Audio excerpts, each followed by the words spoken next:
बाबा साहब को सच्ची श्रद्धांजलि हमारी यही होगी कि हमारा केरम के लोग ये तय करें कि हम अपने बच्चों को गुणवत्तापूर्ण शिक्षा से मरहूम नहीं करें। आप अच्छे प्रयास के साथ जुड़े हुए हैं, लेकिन इसमें और भी मेहनत करने की आवश्यकता है और भी लगन परिश्रम की आवश्यकता है, क्योंकि इससे हमारे बच्चों का भविष्य जुड़ा हुआ है और इसी से हमारा समाज और राष्ट्र आगे बढ़ेगा। साथियों, शायद वे लोग जो आज पहली बार आए हैं इस कार्यक्रम में, उनको आज के थोड़े से बेतरतीब माहौल से वो इंटेंसिटी का ज्ञान नहीं हो पा रहा होगा, का भान नहीं हो पा रहा होगा जिस इंटेंसिटी से ये कार्यक्रम शुरू किया गया। यहाँ पे न केवल अम्बा कुचवा बंद को राखी बांध करके बचाने का ग्रामीणों ने संकल्प लिया है, उस जंगल को जिसको खुद काटते थे, बेचते थे, आग लगाते थे, शिकार करते थे, बाहर के लोगों को शिकार की अनुमति देते थे, यहाँ बाहर से और माझी से,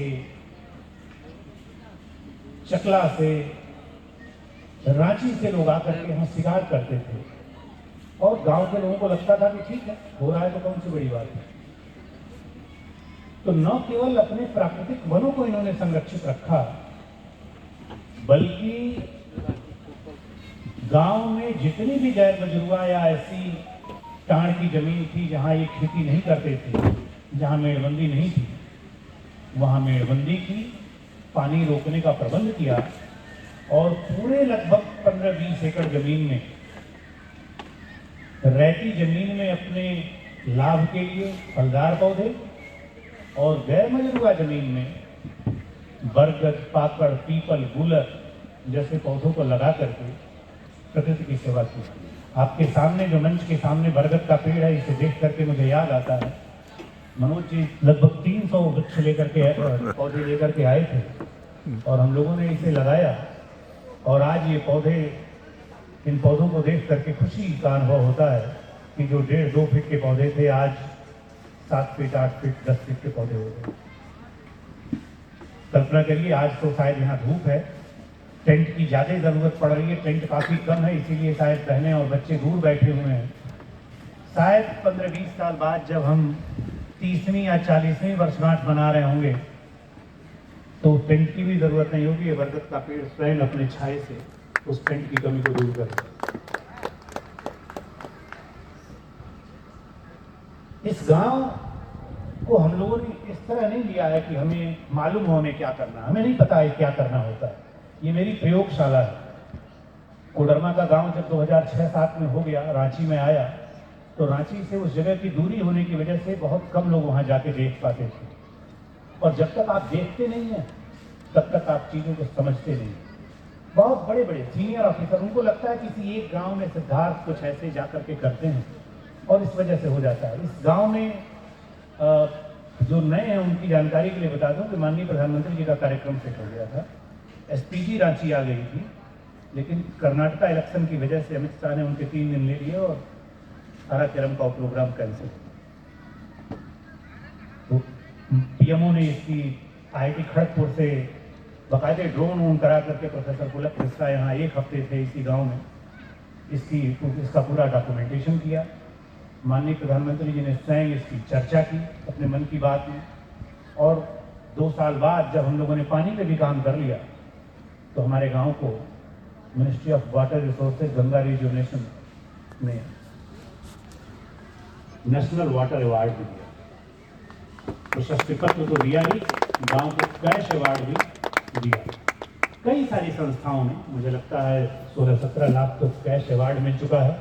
मैं खुद ही रोकता हूं क्योंकि मैं जानता हूं कि जब तक तप न हो तब तक अगर कोई चीज मिलती चली जाए तो वो भीख जैसी लगती है। हमारे गांव के लोग कई बार नहीं समझ पाते हैं, लेकिन ये मेरा काम है किस जगह हम गांव को आगे करें और कहाँ न करें। जब तक हमारे पैरों में खुद ताकत न हो, दूसरे की बैसाखी से हम लंबी दूरी की यात्रा तय नहीं करते। कोशिश हमारी है कि हमारे बताए से ही नहीं, अब अगर गांव में कोई परेशानी होती है तो अब मैं नहीं आता हल करने के लिए, मेरे पास भी आते हैं तो मैं चाय पिला के भेज देता हूँ, मैं कहता जाइए आप खुद सक्षम है, खुद हल करिए। क्योंकि जब ये खुद हल, क्योंकि कोई एक आरा और केरम की अगर समस्या मैंने हल कर दी तो इससे 6.5 लाख गाँव को क्या फायदा है? कोई एक गाँव की समस्या हल होगी। मुझे समझना है कि क्या गांव की समस्याओं को हल करने के लिए किसी बाहरी व्यक्ति की आवश्यकता है। और इस गांव से 2015 में जब मैं आया था तो सिर्फ एक दिन के लिए आया था, वो पदयात्रा थी, मैं वन विभाग में पदस्थापित था। मेरा लगाव था कि चूंकि रांची जो हमारे झारखंड की राजधानी है, वो देश के राज्यों की राजधानियों में सबसे कम हरी राजधानी है। ये बहुत सारे लोगों को पता ही नहीं, वन विभाग में काम करने वाले लोगों को भी पता नहीं है, तो बाकी लोगों को क्या ही पता होगा। विकास की दौड़ में 2004 से लेकर के 2020 के बीच में हमने रांची से एवरेज 85 से 90% वृक्षों को काट दिया। अब अगर आप सुजाता चौक से अल्बर्ट एक्का चौक तक जाएं तो आपको शायद बड़ा पेड़ कोई नहीं दिखे। तो रिलायंस की जो दुकान है उसके सामने 2-3 पाम के ट्री लगा दिए उन्होंने, बॉटल पाम के, है ना, जो रेगिस्तान में होता है।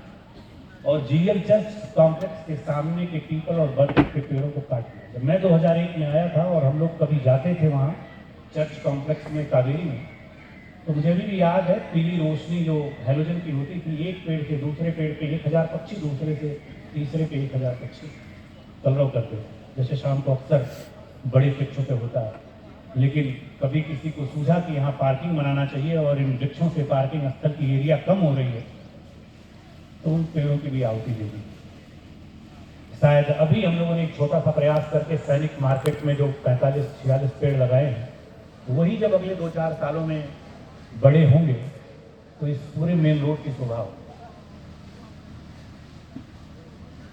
तो पौधे तो हमें लगाना ही लगाना है, लेकिन मुझे लगता है सबसे पहले, मैं अक्सर कहता हूं कि सबसे कठिन जगह वृक्ष रोपने की कोई पथरीली जमीन नहीं है, कोई बलुई मिट्टी नहीं है।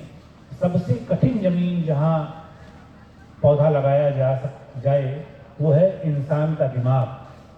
सबसे पहले व्यक्ति के दिमाग में पौधा लगना चाहिए, तब वो हर जमीन पे लगना शुरू हो जाएगा, क्योंकि लगाने वाला व्यक्ति ही, पालन पोषण करने वाले व्यक्ति। इसी तरीके से पानी रोकना भी सबसे कठिन किसी ढालू जमीन पे, किसी पथरीली जमीन पे नहीं है, व्यक्ति के दिमाग पे। कहने का मतलब यह है कि जब तक हम अवेयर नहीं होंगे, हम शिक्षित नहीं होंगे, हम जानेंगे नहीं किसी चीज को, तब तक हम उस दिशा में काम नहीं कर पाएंगे। कई लोगों को लगता है कि पैसे से काम हो सकता है। मित्रों, मैं औरों की क्या बात बताऊं, आपके राज्य का बजट आज के दिन प्लान बजट लगभग 1 लाख करोड़ का है, प्लान बजट, जिसमें कैपिटल एक्सपेंडिचर लगभग 25-30 हजार करोड़ का होता है। मैं खुद जिस विभाग में था अभी 2-3 वर्ष पहले तक, उसका बजट 11,500 करोड़। अगर वास्तव में पैसे से राज्य का भला होता तो राज्य अब तक ऐसा होता कि आप पहचान नहीं पाते। राज्य पैसे से और संसाधनों से बेहतर नहीं होता है। अक्सर हम लोग बोलते हैं ना कि हमारी जमीन तो रत्नगर्भा है। नेताओं से आप सुनते होंगे कि झारखंड, वो कहते हैं हमारी गरीबी, हमारी अमेरिकी कोख में गरीबी पलती है। इस तरह के लच्छेदार भाषण हम सुनते हैं। लेकिन क्या आपको लगता है कि ये गरीबी क्यों पलती है? इसका कारण क्या है? इसका कारण है कि हमारा मानव संसाधन बहुत ही गरीब, अशिक्षित है, उसको सही जानकारी नहीं, और शिक्षा और जानकारी के अभाव में झारखंड देश का सबसे पिछड़ा राज्य बना गया। क्योंकि अगर संसाधन अमीर बनाते तो झारखंड को देश का सबसे अमीर राज्य होना चाहिए था, अफ्रीका दुनिया का सबसे अमीर कॉन्टिनेंट होता, क्योंकि हीरा, सोना, अभ्रक, कोयला, लोहा, जितने भी तरह के मिनरल सोच सकते हैं सारे मिनरल वहां हैं। लेकिन ऐसा होता नहीं है। जापान जो एक छोटा सा आइलैंड है, दुनिया का कोई मिनरल वहां नहीं है, लेकिन चूंकि मानव संसाधन उन्नत है, तो दुनिया के सारे कोनों से वहाँ पे रॉ मटेरियल आता है और वहाँ की फैक्ट्रियों में वो बेहतर होकर के पूरी दुनिया में जाकर के मिलता है। हमारा भी ध्यान सबसे ज्यादा मानव संसाधन के विकास पे जाना चाहिए। जिस दिन, और मानव संसाधन का मतलब ये नहीं कि हम अभी बच्चों पे सिर्फ आज शुरुआत करें। बच्चों पे शुरू करेंगे तो 20 साल लग जाएगा, जब वो बच्चे प्रौढ़ होंगे तब तक हमें इंतजार करना पड़ेगा। हमें होल साइकिल अप्रोच लेना है। हमें बच्चों को भी शिक्षित करना होगा, संस्कारिक शिक्षा, जैसा अभी हमारे पूर्व सांसद महोदय ने कहा।